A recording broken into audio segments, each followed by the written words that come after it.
வணக்கம், welcome back to chef Deena's kitchen. இன்றைக்கி நம்ம கிச்சனில் பார்க்க போகிறது நண்டு மசாலா.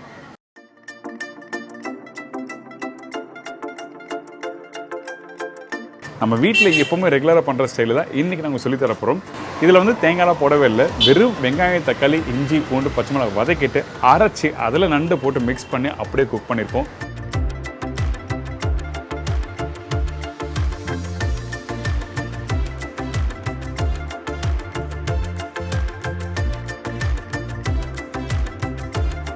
அதுக்கப்புறம் மட்டன் வச்சு ஒரு சூப்பரான மட்டன் வறுவல் எப்படி பண்ணுறது பார்க்க போகிறோம்.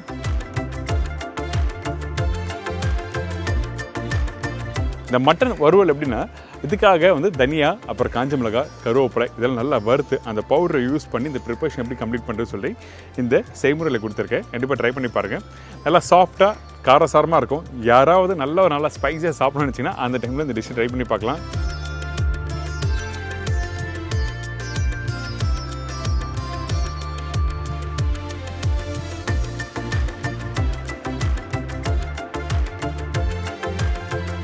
ஸோ இந்த டிஷ்ஷுக்கு தேவையான பொருட்கள் பார்த்துருங்க. இப்போது நண்டு 1 கிலோ, பெரிய சைஸ் வெங்காயம் 3 நம்பர், பெரிய சைஸ் தக்காளி 4 நம்பர், பூண்டு 6லேருந்து 8 பல், இஞ்சி சின்ன துண்டு அதாவது 20 கிராம், பச்சை மிளகாய் 5லேருந்து 6 நம்பர், சோம்பு 1/2 டேபிள் ஸ்பூன், மஞ்சத்தூள் 1/4 டீஸ்பூன், குழம்பு பவுடர் 2லேருந்து 3 டீஸ்பூன், இஞ்சி பூண்டு பேஸ்ட் 1 டீஸ்பூன், கருவேப்பிலை தேவையான அளவு, கொத்தமல்லி தேவையான அளவு, உப்பு தேவைக்கேற்ற, நல்லெண்ணெய் குக் பண்ணுறதுக்கு தேவையான அளவு. இதாங்க இந்த ப்ரிப்பரேஷன் தேவையான பொருட்கள். இந்த நண்டு மசாலா செய்கிறதுக்கு நம்ம என்ன பண்ண போகிறோம்னா, இந்த வெங்காயம் தக்காளி வதக்கி பேஸ்ட் அரைச்சி அந்த நண்டு இதில் போட்டு அப்படியே குக் பண்ண போகிறோம். அதுக்கு ஃபஸ்ட்டு நம்ம என்ன பண்ணுறோம், கொஞ்சம் நல்லெண்ணெய், அதுக்கப்புறம் சோம்பு, பூண்டு, இஞ்சி, அதுக்கப்புறம் வெங்காயம். வெங்காயம் 3 வெங்காயம் சொல்லியிருக்கேன்ல, அதில் 2 வெங்காயம் யூஸ் பண்ணியிருக்கேன், இன்னொரு வெங்காயம் அப்புறமா யூஸ் பண்ணுறோம். அதுக்கப்புறம் இந்த கருவேப்பிலை, பச்சை மிளகாய் காரத்துக்கு ஏற்ற மாதிரி நீங்கள் போட்டுக்கலாம். இதெல்லாம் ஒன்றா போட்டு வதக்கணும்.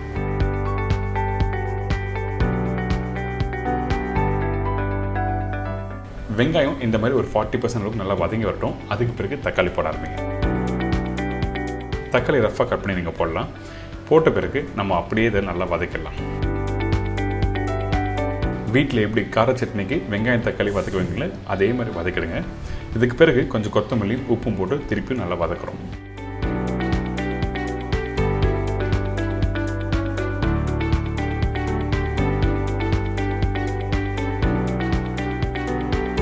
இந்த பக்குவத்துக்கு கரெக்டாக எடுத்துருங்க. சூடு ஆறின பிறகு மிக்ஸி ஜாரில் போட்டு நல்லா அரைச்சிருங்க.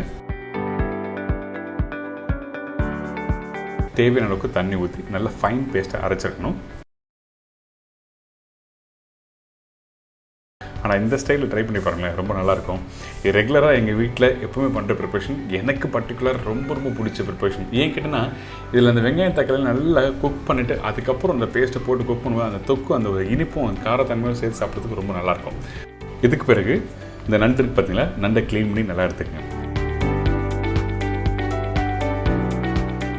இந்த நண்டை க்ளீன் பண்ணும்போது முக்கியமாக கவனிக்க வேண்டிய விஷயம் என்ன கேட்டேன்னா, உங்களுக்கு காமிக்கிறப்போ நண்டோட கால் இருக்குல்ல, கால் வந்து உங்களுக்கு 2 பகுதியாக இருக்கும். அதாவது நுனி கால் சொல்லுவாங்க. இந்த இடத்த வந்து கட் பண்ணி எடுத்துருங்க, அதாவது உடச்சி எடுத்துருங்கன்னு சொல்கிறேன். ஏன் கேட்டிங்கன்னா, இதை அப்படியே போட்டு சமைக்கும் போது சில நண்டு வந்து நல்லா இருக்காது சாப்பிட்றதுக்கு.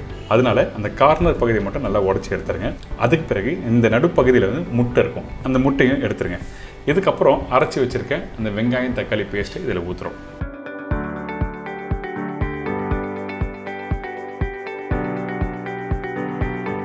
உப்பு தேவையான அளவு.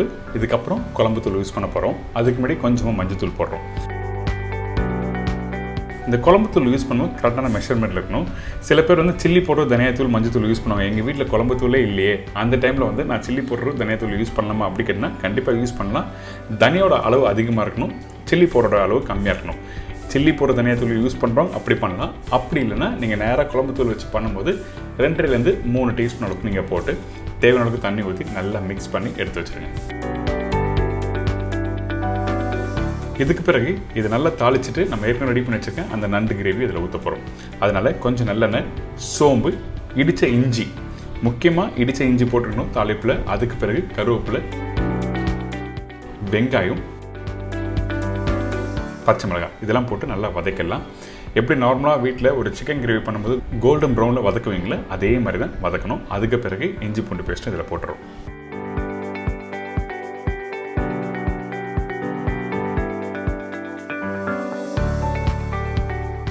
இந்த மாதிரி நல்லா வதக்கிடுங்க. இஞ்சி பூண்டு பேஸ்ட்டும் நல்லா வதங்கி வந்திருக்கு. இதுக்கு பிறகு கட் பண்ணி வச்சுருக்க தக்காளி.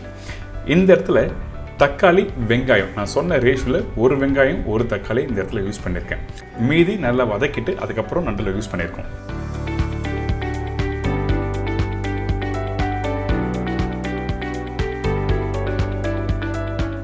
இப்போ இது ரெடி ஆகிடுச்சா? இதுக்கப்புறம் ஏற்கனவே ரெடி பண்ணி வச்சுருக்கேன் அந்த நண்டு, அதுக்கப்புறம் இந்த மசாலாவும் இதில் ஊற்றி நல்லா குக் பண்ணுறோம்.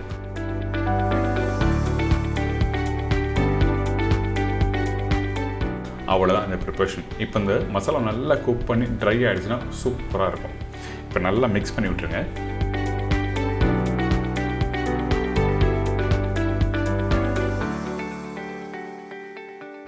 அந்த நண்டு மசாலா கொதிக்க கொதிக்க கலர் மாறிட்டே இருக்கும் ஒரு ஸ்டேஜில். இந்த மசாலா வெந்து வர்றதுக்கு குறைஞ்சபட்சம் ஒரு 20லேருந்து 25 நிமிஷம் ஆகும், அதாவது ட்ரை ஆகிறதுக்கு. அதனால் மீடியமான ஃப்ளேம் வச்சு நல்லா குக் பண்ணுங்கள். கொஞ்சம் கொத்தமல்லியும் போட்டிருக்கேன்.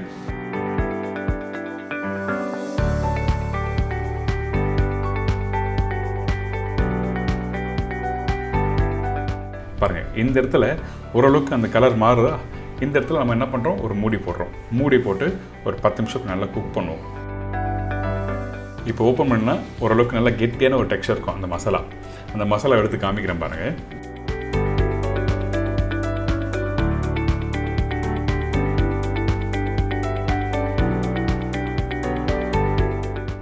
இந்த மாதிரி கெட்டியான பக்குவம் வந்திருக்கும்.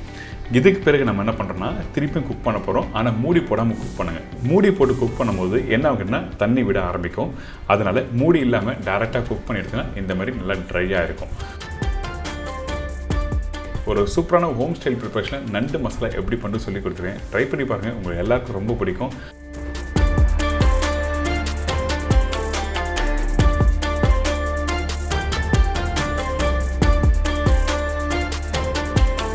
அடுத்தது மட்டன் வச்சு ஒரு சூப்பரான மட்டன் வறுவல் எப்படி பண்ணுறது பார்க்க போகிறோம்.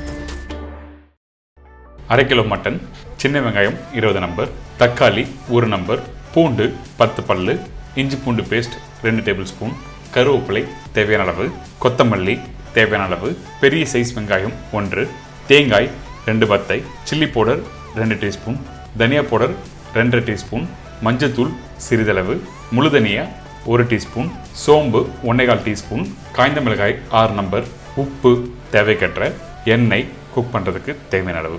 இதாங்க இந்த ப்ரிப்பரேஷன் தேவையான பொருட்கள். இன்றைக்கி இந்த மட்டன் வறுவல் நல்லா சாஃப்டாக ஸ்பைஸியாக பண்ண போகிறோம்னு சொன்னால் பார்த்தீங்களா, அதுக்கு என்ன பண்ணணுன்னா இந்த மட்டனை வந்து ஃபஸ்ட்டு நல்லா வேக வைக்கிறோம்.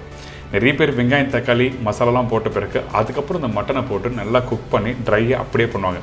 அப்படி பண்ணும்போது சம்டைம் மட்டன் வந்து ஹார்ட் ஆகும். இந்த மாதிரி ப்ராப்ளம் வராமல் இருக்கிறதுக்கு நம்ம என்ன பண்ணுறோம், இந்த மட்டனை ஃபஸ்ட்டு பாயில் பண்ணுறோம். க்ளீன் பண்ணி வச்சுருக்க இந்த மட்டனை டைரெக்டாக இந்த மண்சட்டில் போடுறோம். அதுக்கப்புறம் பொடிசாக கட் பண்ணி வச்சுருக்க வெங்காயம், ஒரு வெங்காயம் சொன்ன பார்த்தீங்களா, அந்த வெங்காயமும் தக்காளி இதில் போட்டிருக்கோம். அதுக்கு பிறகு கொத்தமல்லி, கொஞ்சம் கருவேப்பிலை, பச்சை மிளகாய் நீங்கள் 1 நம்பர் போட்டிருக்கேன். இதில் வேணால் 2 கூட நீங்கள் போட்டுக்கலாம். தண்ணி கொஞ்சம் அதிகமாக வச்சுக்கலாம். ஏன் கேட்டால் மட்டன் வேகிறதுக்கு ஈஸியாக நல்லா சாஃப்டாக வெந்து வரும். கொஞ்சம் கம்மியான அந்த மசாலோட வெந்து வரும்போது ட்ரை ஆகும்.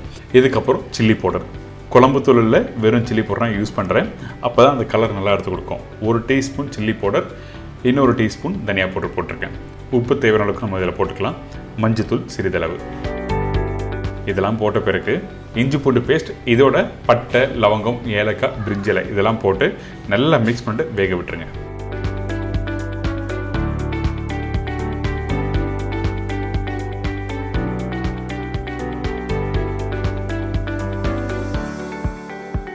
மட்டன் இந்த மாதிரி நல்லா பாயில் ஆகணும். அதே டைமில் மூடி போட்டு நல்லா வேக வைக்கிறோம். இந்த மட்டன் வேகிறதுக்கு குறைஞ்சபட்சம் 30லேருந்து 40 நிமிஷம் டைம் எடுக்கும். அதனால் மூடி போட்டு நல்லா வேகட்டும். அடுத்து நம்ம என்ன பண்ணுறோம், இந்த மட்டன் வறுவலுக்கு பவுடர் மசாலா ரெடி பண்ண போகிறோம். 1 ஸ்பூன் அளவுக்கு சோம்பு போட்டிருக்கேன். அதுக்கப்புறம் முழு தனியா, காய்ந்த மிளகாய், அதுக்கப்புறம் கருவேப்பிலை இதெல்லாம் போட்ட பிறகு ஸ்லோ ஃப்ளேமில் வறுத்துருங்க. எந்த அளவுக்கு ஸ்லோ ஃப்ளேமில் வறுக்கிறீங்களோ அந்த அளவுக்கு அந்த பவுடர் வந்து, அதாவது இந்த ஹோல் ஸ்பைசஸு கையிலேயே எடுத்தால் க்ரஷ் பண்ணுற அளவுக்கு வரும். வறுத்த பிறகு சூடு ஆறின பிறகு மிக்ஸி ஜாரில் போட்டு நல்லா அரைச்சிருங்க.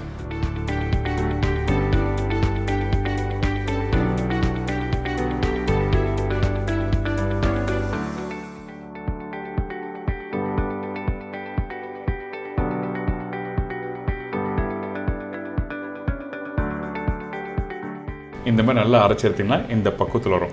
இன்னும் கொஞ்சம் கூட ஃபைனாக பவுடர் அரைக்கலாம். சில பேர் வந்து அந்த காஞ்ச மிளகா முழுதனியாக அப்படியே முழுசாக கொஞ்சம் அப்படி மேலோட்டமாக இருந்ததுன்னா பிடிக்காது. அந்த டைமில் நீங்கள் ஃபைன் பவுடராக பண்ணிக்கலாம் விருப்பப்பட்டீங்கன்னா. அடுத்தது இந்த மட்டன் பாருங்கள், நல்லா வெந்து வந்திருக்கா. இந்த மாதிரி நல்லா வெந்த பிறகு தான் நம்ம அடுத்த ஸ்டேஜ் போகிறோம். இந்த மட்டன் இந்த மாதிரி பண்ணிங்கன்னா நல்லா சாஃப்டாக இருக்கும். சில பேர் வந்து மட்டன் வீட்டில் குக் பண்ணுறேன், ஆனால் என்ன ஆகுதுன்னா மட்டன் ரொம்ப ஹார்டாகுது, வீட்டில் சாப்பிடவே முடியல, எனக்கு அந்த மசாலா நல்லாயிருக்கு ஆனால் சாப்பிட்றதுக்கு விருப்பமே வரல சொல்கிறாங்களே, அதனால தான் இந்த மெத்தடில் பண்ணியிருக்கேன். குக்கர்லேயும் வேக வைக்கலாம். அடுத்தது இன்னொரு மண்சட்டில் நல்லெண்ணெய் ஊற்றிருக்கேன். அதுக்கப்புறம் முழு கரம் மசாலா, பூண்டு. இந்த பூண்டு இடிச்சும் போடலாம், அப்படிலாம் முழு பூண்டும் போட்டுக்கலாம். இதுக்கப்புறம் கருவேப்பிலை, சின்ன வெங்காயம். இதில் தக்காளி நம்ம யூஸ் பண்ண போதில் வெறும் இந்த வெங்காயம், இந்த பூண்டு, அதுக்கப்புறம் இந்த கருவேப்பிலை இதெல்லாம் போட்டு நல்லா வதக்குறோம். இதுக்கப்புறம் இஞ்சி பூண்டு பேஸ்ட்டும் இதில் போடுறோம். இந்த இஞ்சி பூண்டு பேஸ்ட் போட்ட பிறகு நல்லா வதங்கணும் அந்த வெங்காயத்தோட. அப்போ தான் அந்த பச்சை வாசனை போன பிறகு உங்களுக்கு வாசனை நல்லா சூப்பராக வரும். அதுக்கப்புறம் மஞ்சத்தூள், தனியா பவுடர், மிளகாய் பவுடர். இது போட்ட பிறகு அடுப்பை ஸ்லோ ஃப்ளேமில் வச்சுருங்க. ஹை ஃப்ளேம் வச்சுன்னா அந்த மசாலா தீஞ்சு போகிற வாசனை வந்துடும். அதனால ஸ்லோ ஃப்ளேம் வதக்கிட்டு அதுக்கப்புறம் தேங்காய் 2 பத்து சொன்ன பார்த்தீங்கன்னா அந்த தேங்காவை நல்லா அரைச்சி பாலை மட்டும் எடுத்து இதில் ஊற்றிருக்கேன். இந்த பால் ஊற்றின பிறகு கொஞ்சம் கொத்தமல்லி போட்டு இதை அப்படியே நல்லா குக் பண்ணுங்கள். நல்ல ஒரு கெட்டியான வெங்காய மசாலா மாதிரி ரெடியாக இருக்கும். அதாவது வீட்டில் தக்காளி தொக்கு சாப்பிட்ருப்பீங்களா, அந்த மாதிரி டெக்ஸ்சரில் இந்த மசாலா ரெடியாக இருக்கணும்.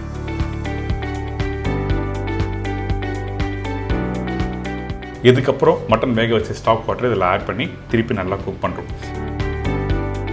வெறும் மசாலாவை குக் பண்ணும்போது உங்களுக்கு வந்து அந்த மட்டனோட அந்த ஃப்ளேவர் நமக்கு கிடைக்காது. அதனால தான் இந்த ஸ்டாக் வாட்டர் போட்டு நல்லா குக் பண்ணுறோம். குக் பண்ணும்போது நல்ல ஒரு கெட்டியான ஒரு டெக்ஸ்சர் கொடுக்கும். தண்ணியாக இருக்கும்போது வேக வச்ச மட்டனை போட்டுறக்கூடாது.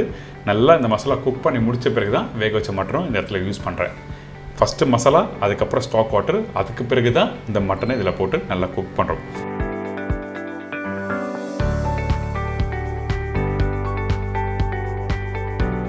இந்த ஸ்டேஜ் வந்த பிறகு திருப்பியும் ஒரு 15லேருந்து 20 நிமிஷம் நம்ம குக் பண்ணிகிட்டே இருக்கணும்.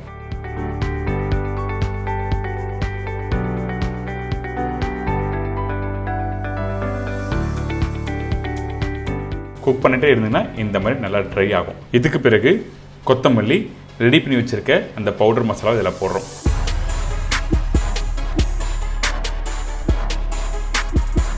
கடைசியாக கொஞ்சமாக நெய் போட்டு அப்படி மிக்ஸ் பண்ணி எடுத்து சர்வ் பண்ணி பாருங்களேன். அந்தளவுக்கு ஒரு சூப்பரான மட்டன் வறுவல் ரெடி.